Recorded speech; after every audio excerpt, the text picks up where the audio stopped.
उन्हाळा सुरू झाला की एक वेगळीच वाईब येते ना. सुट्ट्या, गाव, आंबे आणि त्या चमचमीत कैऱ्या, सगळं अगदी मनात जिवंत होतं. पण या सगळ्या आठवणीसोबतच माझ्यासाठी उन्हाळा म्हणजे एक छोटासा किचन रिसेट सुद्धा असतो बरं का. एक रुटीन. दरवर्षी उन्हाळा आला की मी किचनमध्ये छोटे छोटे चेंजेस करते. काही फार नवीन नाहीत, अगदी आपल्या सगळ्यांच्या घरात होत असतील असेच. पण तरीही ते तुमच्यासोबत शेअर करावं असं वाटलं. Just like we are sitting and talking. सगळ्यात आधी येतं ते डीप क्लिनिंग. उन्हाळ्यात वारे, धूळ खूप वाढते आणि त्याबरोबरच किचनमध्येही धूळ येते. म्हणूनच मी सगळ्यात आधी विंडो क्लीन करते. क्लीन खिडकीमधून येणारी स्वच्छ हवा ऑनेस्टली घराची एनर्जीच बदलते. मी यासाठी स्टीमर क्लीनर यूज केला आहे. खिडकीचे छोटे छोटे कोपरे पण इतके क्लीन होतात ना की अगदी फ्रेश आणि चकचकीत वाटायला लागतं. तुम्हाला या प्रॉडक्टचा डिटेल रिव्ह्यू हवा असेल तर नक्की कमेंट करा.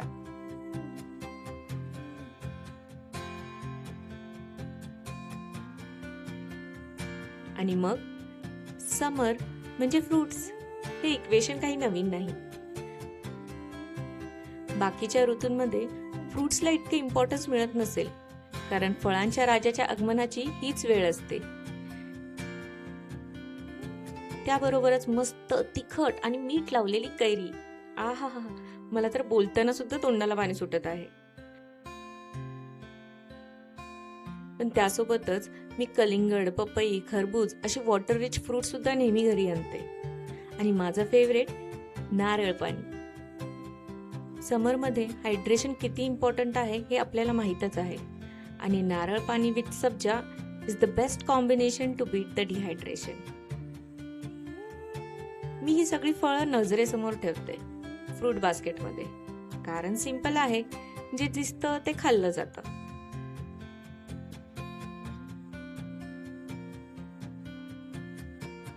थंड कलिंगड खाल्लं की अजूनही लहानपण डोळ्यासमोरून अलगद फ्लॅश होतं. दारावर येणारा बर्फाचा गोळा, ट्रिंग ट्रिंग करत येणारी 2 रुपयाची कुल्फी आणि ती मिळवण्यासाठी गल्लीभर फिरणारे आम्ही गल्लीतली पोरं. कधी कधी वाटतं त्या छोट्या छोट्या गोष्टीतच किती मोठा हॅपीनेस होतं. काळं मीठ टाकून गटागटा पिलेलं लिंबू पाणी, ही पण त्यातलीच एक आठवण बरं का. म्हणून मी किचनमध्ये एक छोटासा सेटअप करून ठेवते. या सेटअपमुळे ऑफिसच्या कामामध्ये पटकन फ्रेश लिंबू पाणी बनवता येतं. एक जारमध्ये सब्जा आणि एक जारमध्ये पावडर शुगर, पिठी साखर भरून ठेवलेली असते. आणि या पाण्याच्या बॉटल्स भरून समोर ठेवते.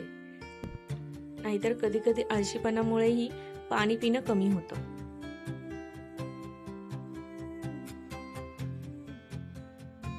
या वेळेला मी ग्लास बॉटल ऐवजी सिलिकॉन बेस असलेल्या बॉटल्स घेतल्या, कारण ऑनेस्टली खूप बॉटल्स फुटल्या आहेत. याचं बेस सिलिकॉनचा असल्यामुळे नकळत जरी बॉटल जोरात ठेवली गेली तरी फुटायचं टेन्शन नाही राहणार. तेवढंच प्रिकॉशनरी मेजर्स. माझ्याकडे मोठी गॅलरी नाही, पण तरीही सन ड्राईंग किती इम्पॉर्टंट आहे हे मला पटतं. केनच्या सगळ्या बास्केट मी उन्हात ठेवते, फार काळासाठी नाही, फक्त 1 तासासाठी. त्याने फंगस किंवा बॅक्टेरिया व्हायचे चान्सेस कमी होतात. एकदा त्यांना ऊन दिलं की सगळे नॅपकिन्स त्यात ठेवून ते जागच्या जागी ठेवले जातात.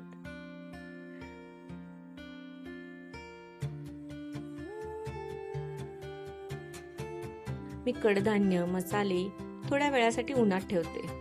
एक वेगळीच फ्रेशनेस येते त्यात. उन्हाळा आला की उन्हाळ्याचे जिन्नस बनवले जातात, वाळवणं बनवले जातात, लोणची बनवली जातात.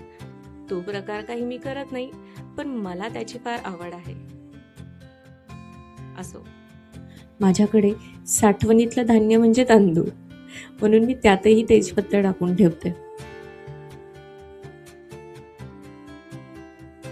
During summer I put essential oil cotton balls in every corner of my kitchen and hall. कारण समर वाइब्स जर बाहेर चेंज होत असतील तर घरातही व्हायलाच हव्या, नाही का? आता येतो तो माझा फेवरेट पार्ट, समर ड्रिंक्स.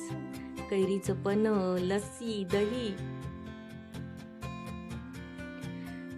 थंड पन्ह आणि ग्लासच्या कडेला लावलेलं मीठ आणि तिखट.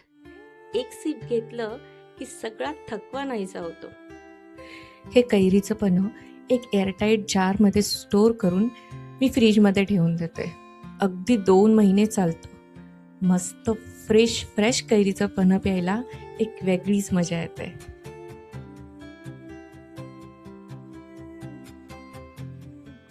आणि दुसरं गोष्ट म्हणजे मातीच्या भांड्यात लावलेलं दही. हा आमच्या घरातला आवडता पदार्थ आहे. प्रत्येक डिश सोबत दही आणि चटणी हवीच. लोणच्यापेक्षाही अगदी जवळची. आम्ही आजोळी गेलो की आजी मातीच्या भांड्यातलं दही, चपाती आणि शेंगदाण्याची चटणी द्यायची. त्या दह्याची चव आणि ते साधं जेवण अजूनही डोळ्यासमोर येतं. मी खूप प्रयत्न केला सिरामिक भांड्यात तसं दही बनवायचा, पण मला काही ते जमलं नाही. म्हणून खास मातीचं भांडं घेतलं. तशी एक्झॅक्ट चव आली नाही, पण बाजाराच्या दह्यापेक्षा खूप बेटर आहे. वीकेंडला आम्ही याच दह्याची लस्सी करून मस्त एन्जॉय करतो. कडकत्या बाहेरच्या उन्हामध्ये शांतपणे आपल्या घरात पीसफुली आणि घरची बनवलेली लस्सी एक सुख आहे, हो की नाही? शेवटची गोष्ट म्हणजे माझी झाडं. उन्हाळ्यात त्यांची जास्त काळजी घ्यावी लागते, म्हणून मी त्यांना डायरेक्ट सनलाईट मधून हलवते, सावलीत ठेवते, त्यांची जागा बदलते. पण त्याआधी प्लांट बाथ इज मॅन्डेटरी. खूप धुळीने पानेही अगदी निर्जीव दिसायला लागतात, म्हणून मी एक छान बाथ त्यांना देते आणि त्यानंतर त्यांना एक जिवंतपणा येतो. कधी कधी असं वाटतं प्लांटची काळजी घेताना आपण स्वतःलाही हील करत असतो. त्यावरची धूळ बाजूला झाल्यावर त्यावर येणारा फ्रेशनेस पाहिला की स्वतःलाही आपसुकच मोहर येतो. घरात असे छोटे छोटे चेंजेस केले ना की एनर्जी खूप हलकी आणि काम पॉझिटिव्ह वाटायला लागते. माझ्यासाठी उन्हाळ्याच्या वाईब्सची सुरुवात किचनमधून होते आणि ती हळूहळू सगळ्या घरात पसरते. यासोबतच AC deep cleaning, fan deep cleaning, servicing असे टास्कही कंप्लीट करते. माझ्या सगळ्यात आवडता टास्क म्हणजे लिव्हिंग रूमचं रिसेट. त्यासाठीचा वेगळा व्हिडिओ मी घेऊन येईल नक्की. कारण समर वाईब्स जर बाहेर चेंज होत असतील तर घरातही व्हायलाच हव्या, नाही का? तुम्हाला हे चेंजेस युजफुल वाटले का? तुमचे काही समर रिच्युअल्स असतील तर नक्की शेअर करा. I would truly love to hear from you. Thank you for watching till the end.